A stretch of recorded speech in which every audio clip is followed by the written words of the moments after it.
it? Awesome. We'll get started. Hi, everyone. Thank you so much for joining us for today's post-day's play press conference featuring Kagiso Rabada. It is a fully in-person press conference, so we'll look to get started with Ken first.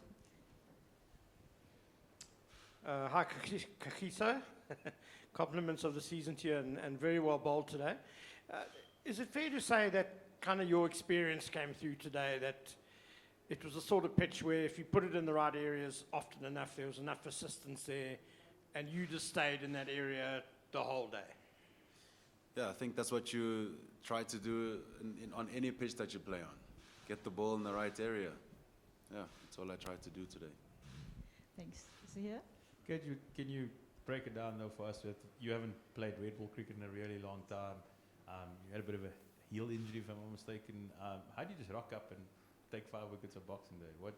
What processes do you go through to do that? Yeah, I was pretty focused in my training. I knew what I wanted to get out of my training, but I think days like that happen in cricket, where sometimes you get the ball in the right area and you're not so successful. And today was just my day. Sometimes it just happens that way, but I'm pretty happy with the way that I bowled. We can go for follow-up. Okay, and the rest of the lineup, are you happy with the way they went? You think India maybe got away from you guys a little bit? India, the quality batting lineup, with quite a bit of experience in their batting lineup. So 200 for 8, we would have taken that before the game started, and especially because we sent them into bat, we're happy with that.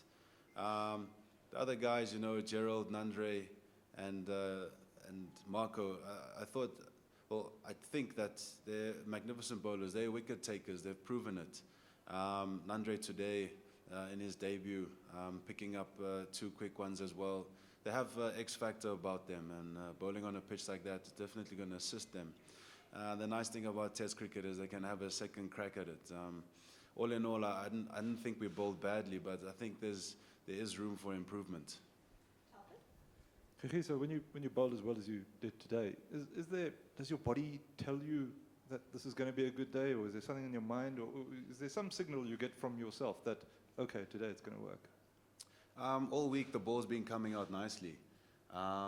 So I came into the match quite confident. And I'm just glad that all the focused work, the hard work paid off. So yeah, my body was feeling good coming in. My mind was feeling good coming into this Test series. So hopefully it can continue. For those? Hi KG, the Indian batting coach was talking about them being very aware of this plan to maybe try and get a few wickets down leg side, and I suppose we saw that with some of the field placings. Can you just talk about that in terms of the strategies of that type of bowling and even the lengths that you guys employed today? Seeing that we have 2 left armers in our attack, generally trying to swing the ball in, and with the bounce that you could extract out of the wicket. It seemed like that was a tactic to go at a time, but then after lunch we readjusted and looked to bowl channel. Mainly what would happen is Temba at the time, when he was still on, would have a gut feel about how the best way to get a wicket is, and normally it's the captain and the bowler who would be in those sort of discussions.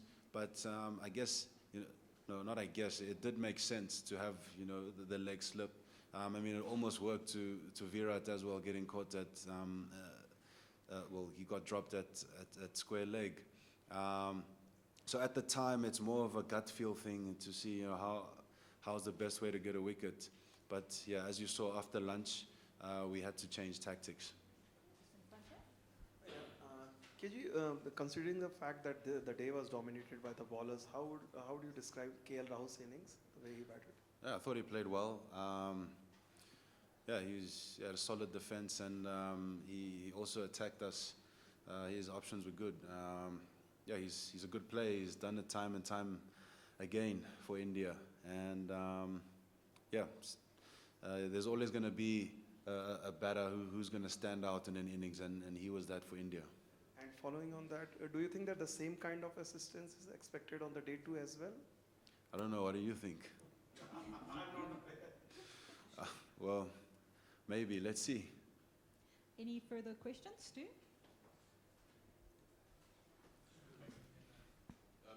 Kagiso, just, I mean, does it add to the expectation you have of yourself when you turn up and conditions are the way they are, with the pitch going to be helpful, overhead conditions, that you now expect, no, I've got to go out there and take 3, 4, or as you do today, 5.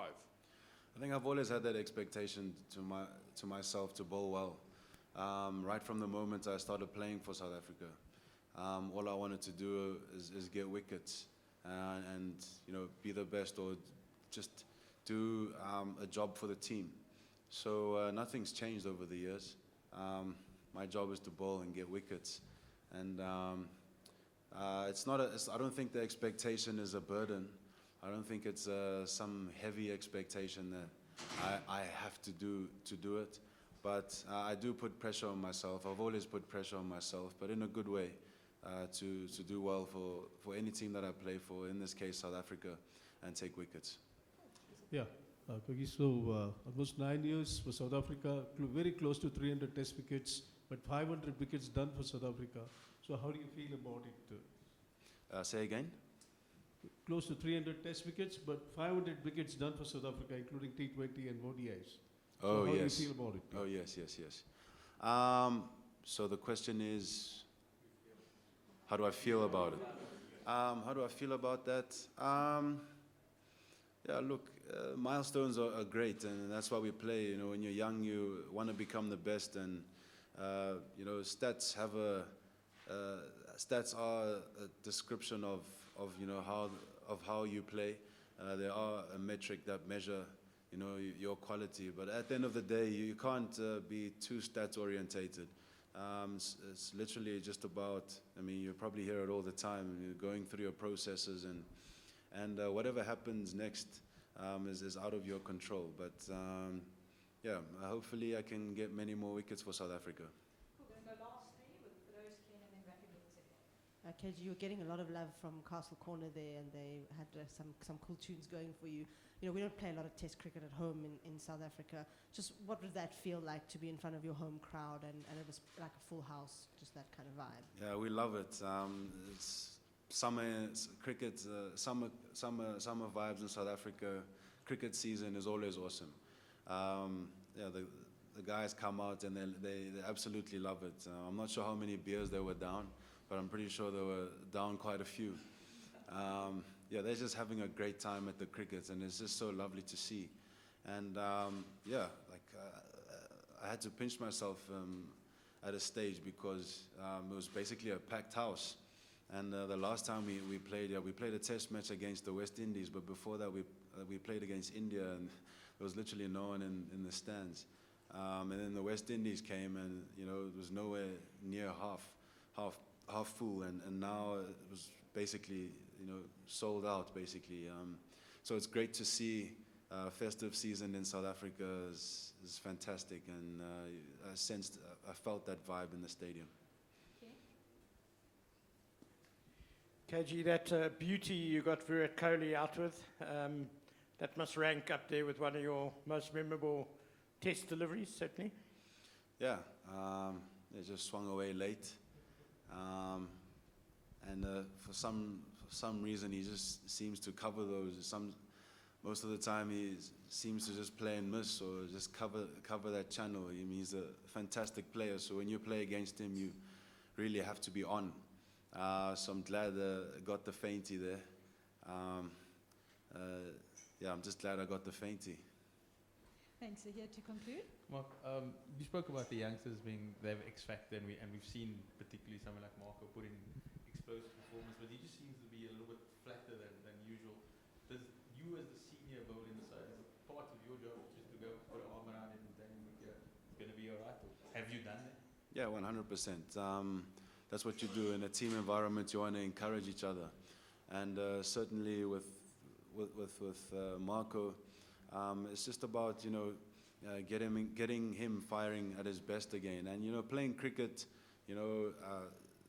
year in, year out, it's very, very challenging, especially as a bowler playing at the highest level, because your intensity has to be up like all the time, with all the traveling mixed into that, it can be very, very exhausting. And sometimes when things are not going your way, you just have to ride it out and keep finding a way. And that's what he's doing.